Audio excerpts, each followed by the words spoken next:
Bulletin की शुरुआत बड़ी खबर के साथ करेंगे। जम्मू में नेशनल कॉन्फ्रेंस के सूबाई सदर देवेंद्र सिंह राणा ने आज कहा कि वो फिलहाल एनसी के साथ हैं, लेकिन मुस्तकबिल के हवाले से पेशन गोई नहीं कर सकते। राणा कहते हैं कि जम्मू की आवाज़ पूरी तरह सुनी जानी चाहिए।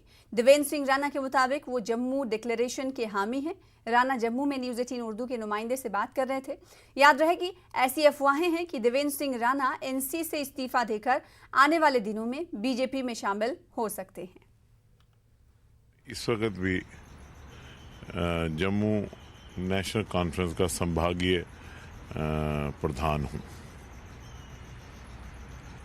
बाकी आप एक पुराने मंजे हुए जर्नलिस्ट हैं।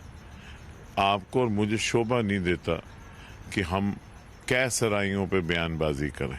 कुछ साथी हैं, दोस्त हैं, उन्होंने खबर सुनी कि जो आपने सोशल मीडिया ने एक र्यूमर चलाई, तो पूरे हिंदुस्तान से, भारतवर्ष से जो मेरे मित्र हैं, सियासी लोग हैं, दूसरे लोग हैं, वो मुझसे मिले या उन्होंने मेरे से बातचीत की। मैं नहीं समझता उसमें कोई किसी को एतराज़ होना चाहिए। जम्मू डिक्लेरेशन जो है वो मैंने वाजे कर दिया, वो जम्मू की आवाज़ है for inclusive Jammu and Kashmir. और मैंने ये बार बार आपसे भी कहा है, आज से नहीं कई बरसों से कह रहा हूं कि जम्मू की आवाज़ को मैं उठाऊंगा और उठाता रहा हूं, और जब तक सियासत करूंगा तब तक उठाता रहूंगा। जम्मू की आकांक्षाओं और भावनाओं को की अक्कासी करना मेरा फर्ज है और वो मैं हमेशा करूं।